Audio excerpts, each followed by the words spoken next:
Hey, K-drama fans! So, it is October, which means it's Halloween time. So, you knew that your K-drama BFFs had to give you a list of our recommendations for the Halloween K-dramas you should be watching.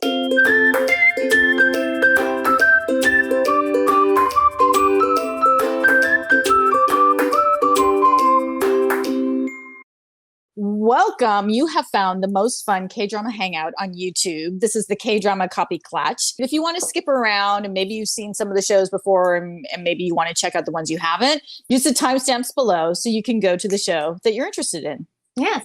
Or our channel markers. You can just basically glide across and it will tell you where those timestamps are. We're so technologically advanced. We're all over that, you guys. All right, Marisa. So this is all about Halloween, spooky, scary, all that kind of good, crazy stuff. So we've broken it into like chunks, you guys, and we've got places for you to watch them all. So we're going to start with the one that started it all for us.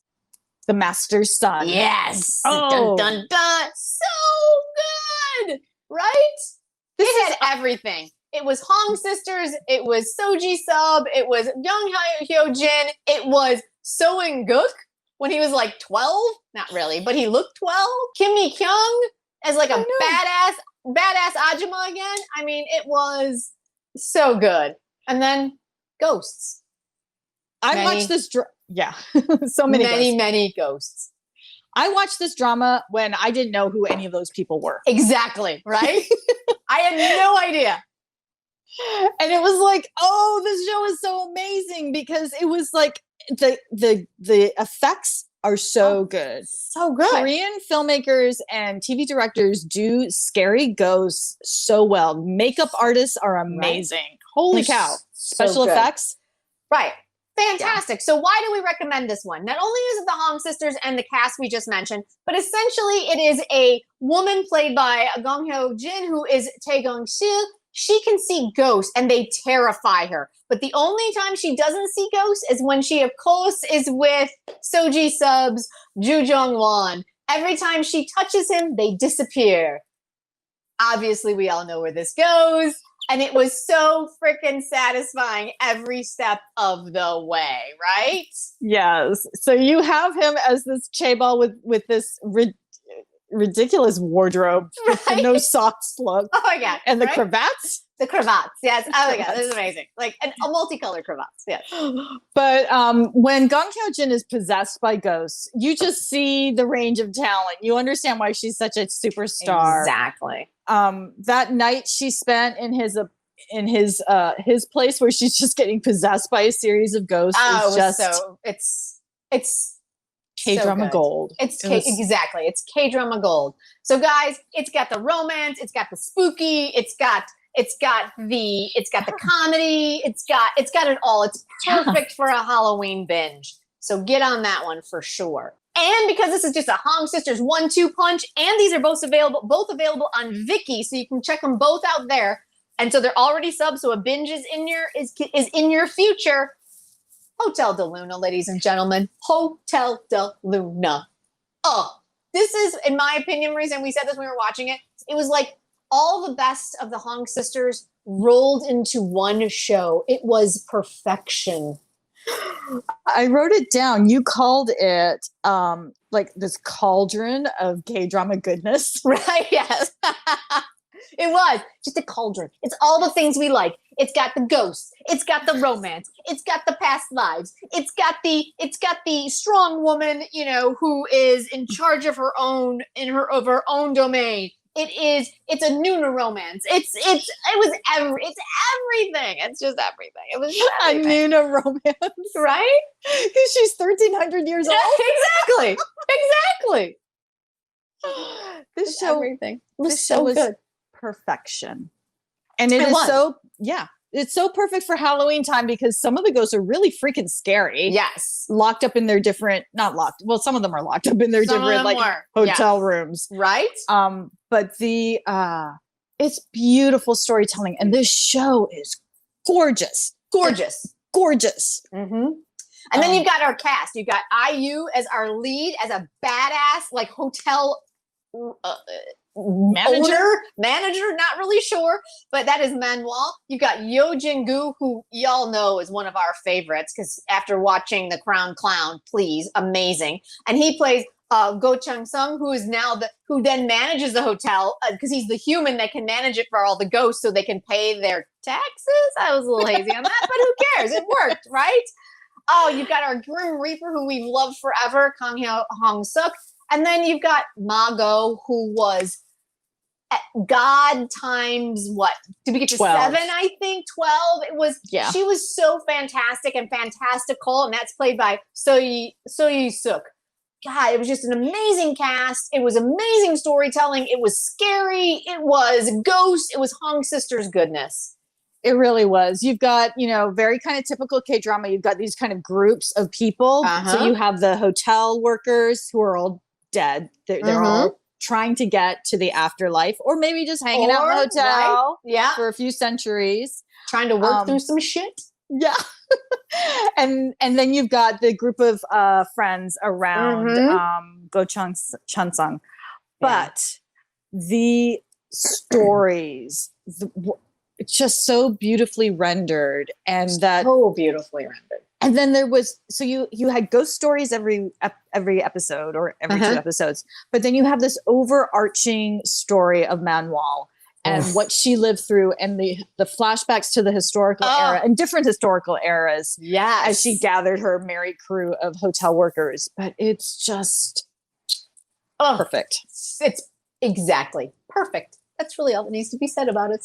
It's perfect. And now we're going to move over to where you can watch on Netflix that we recommend for the Halloween season. First up, Strangers from Hell. Because really, is there even a better title out there for a Halloween show? I say no. So, this landed on Netflix recently, which is awesome. This show, it's kind of an homage to Stephen King and particularly The Shining. And it is violent, and they show it. And I remember when you were watching it when we were doing our weekly watch list, and it was a little intense for me, but I think it might be a perfect Halloween one for me this time around. Oh yeah. So you kind of have to shift your brain into the right gear because it's very bloody and they show a lot of it. And if you are coming to it because you love Lee Dong-wook from Goblin, I'm warning you now. That's a good warning. Absolutely. He plays a dentist, a murderous dentist. Okay. Yeah. So we have the very good actor Im Shi-won, who was just out of the military when he did this, playing Yoon Jung-woo, who is a young man from the countryside, and he gets an internship in Seoul, which is, of course, expensive. And of course, he breaks his laptop as soon as he gets to Seoul. So the only place he can afford to stay is a very seedy Goshiwon, which is like a single room occupancy sort of hotel. Usually students stay there. And he has the creepiest neighbors that you have ever met. So are they taking out the neighborhood cats? Where is that missing tenant who used to be in that room? It's very murderous. And it's run by the landlady, played by Lee Jung-eun, who we all know from Parasite and 18,000 other K-dramas. Yeah, exactly. But here's the thing with her. You can never trust her, right? So if you kind of imagine her from Parasite, but she went off the deep end even earlier, then this is who you've got in this show. It is so good. It is so good. Right, and there's check it out. There's a major twist at the end, and it is it's a great horror story. Okay. This one does seem to be, of our list, the most murderous. Maybe bloodiest. It's definitely it's bloodiest, and there are some very, very squeamish moments in this. Yeah. Now I say that as I'm about to roll into our next one, which was Kingdom, which is a bunch of hoarding zombies. So maybe I'm incorrect because there was the soup in episode season 1. So I think all of these are just, I think the lightest two you're going to get in this list, you guys, were the Hong sisters. So the rest of this list is pretty terrifying. So, Yeah. as I just said, the next up that we highly recommend is Kingdom season 1 and 2 on Netflix. They're only 6 episodes a piece. They're maybe 50 minutes tops. You can burn through that in like 2 days. It's going to be amazing. And I mean, really, it's Ju Ji-hoon as the prince, and he's in amazing hats and with a sword and taking care of his people and on a horse. Couple bromances. Oh yeah, I mean, it's amazing. You got Bae Doona. It's an amazing story. But the basic idea is it's Chosun era, so it's historical. It's about a zombie disease that gets out into Chosun, right? And the prince who needs to save his people. And what are all the political machinations that are involved with this zombie horde? It's brilliant. It is. It is. And lucky us, we get to binge it again. And yes. Get all 2 seasons, because man, that was a very long wait between season 1 and season 2. Oh, absolutely. Right? And they left it on the season 1 cliffhanger is torturous. So I'm envious of any of you who have not watched Kingdom yet, because you get to roll right from the end of season 1 directly into season 2. And it's so, so worth it. Oh my God, it's amazing. It's freaking delicious. Again, those are the 2 that are available on Netflix. Then we move over to On-Demand Korea, which is kind of an outlier of a few available shows to us that are subbed. We have one sub show and one that's not sub, but super pretty, so you might want to jump on it. The first one is The Curse, and that was out this year, wasn't it, Marie? Was it this year or was it late last year? It was this year. It ended just before the pandemic. Right? I feel like it feels like it was like 90 years ago, but I think it was only a few months ago. And it is on Demand Korea, and it is subbed. And I loved this one. We had our wee little shaman who could basically she cursed people. She was our wee little shaman who could curse people with just like their name and an item. Yeah, and the Chinese characters and an item. And it was like basically how she just like went to battle against this guy that got possessed through her mom. There were so many levels to it that it was just, I freaking loved it. I remember episode 1, I think it was the very end of the episode, or maybe even in the teaser, where this jerk of a news director succumbs to a curse. And it was very kind of Exorcist in terms of the physical transformation he goes through, and we were like, what are we watching? It was so fucking awesome. It was so amazing. And so it is. It's an intense show. It is, but there's also a level of kindness is in there, so it's not like just relentless horror. Right. So there's a little bit of a relief valve there, and so it was a fantastic cast. It's Eun Ji-won as our main lead reporter. You've got our wee shaman is Jung Yi-soo, who also was in Parasite, who was the daughter of the rich family. Completely different characters. Like, didn't it take us like almost a week to like make that connection because she looks so different? It still doesn't really compute that this is the same young woman. Right? It's crazy. You've got Sung Dong-il, who is just a character actor extraordinaire, playing the possessed big bad, right? Mm-hmm. And then you've got our main shaman, who is the bad shaman, is Jo Min-soo, and she is evil and so fantastically evil, and her commitment to these shamanistic rituals. Yes. It made me want to go watch one like right that second. Like remember you and I were both like, we need to go to one now. They were amazing in terms of like performance, music, the physicality of it, and just the otherworldliness of it was just so compelling. We were like riveted.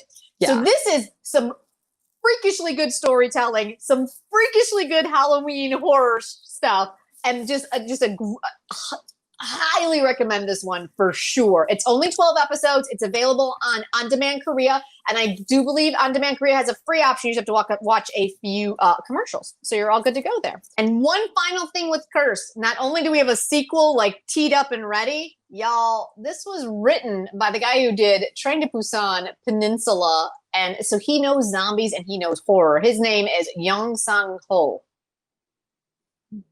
So season 2 and a film possibly, right? So yeah, get on this one for the Halloween season because it's super fun and super Halloweeny. But also jump in because this one has got some legs. We're going to be able to see these characters over and over again. And I'm super, super jazzed, right? Oh! And this one, you guys, is more for the pretty because unfortunately... let's be honest, Marisa. This one is just for the pretty. Because unfortunately, the guest, while it's available on On-Demand Korea, it is not subbed on On-Demand Korea. And when we watched it, we watched it off grid. Yeah, that's right. Truth be told. That's right. So be careful. Yeah, be careful on this one. But if you can find a safe place to watch it, wow, do we recommend this one, right? It's got Kim Dong-wook, right? Kim Jae-wook, and then Jung Eun-jae. Yeah. Please. They were a trio of awesome. So, and it was scary. Super scary. Really scary. When Park Il-do was the most terrifying thing I saw in all of my watching. Like, I was watching it late one night and I scared myself so badly that I literally had to like grab my cat and snuggle with him. And he didn't like that at all, but I had to because I freaked myself out because Park Il-do is terrifying. Oh my God. Yes, it's just so well done. So Kim Dong-wook has basically been possessed as basically a shaman on his own right, but he has some powers, right? And so he's able to see. So he's been tracking down Park Il-do, who basically rampaged his village by possessing people and killed his mom and all this stuff, right? So like the tragic backstory. He then runs into Kim Jae-wook, who's a priest, because of course. Because you would take the hottest looking man on earth and make him a priest. And then you've got a detective who is Jung Eun-jae. And of course, they've all known each other since they were little. They're all intertwined in the big Park Il-do, like murderous rampage in their tiny village, right? And where Park Il-do possessed people and had them kill other people and then kill themselves. And so now they're all trying to figure out, the stabbing in the eye when everything is done. It was terrifying. Terrifying. But so good. I love this show so perfect. Much. Yeah, so perfect for Halloween. Oh my God. Is absolutely perfect for Halloween. Yes. Whew. All right, you guys. Those are our recommendations for Halloween. Let us know what yours are if you have another list, or if you've watched any of these, let us know what you think. Let us know in the comments below. We love to keep the Copy Klatch going for sure. And until then, we're the KThree. I'm Jen. I'm Marisa, and you are part of this K-drama Copy Klatch. So be sure to subscribe, like, comment, and share this with your friends because it's Halloween season and we all need a bit of a release. Right. Sure. Something That's exactly to distract what I call us. Oh, yes. Yes. Yes. And also we are, to get to the end of the year, because 2020 has been like 40 years, we are trying to get to 5,000 subscribers. So if you've been to our channel a few times and haven't subscribed, hit that bell and you will be updated every time we drop an amazing video like this one. And until then, you can check out what our weekly watch list looks like, which is over here. Basically all the shows that we are currently watching. And until then, we will see you next time. Bye. Bye.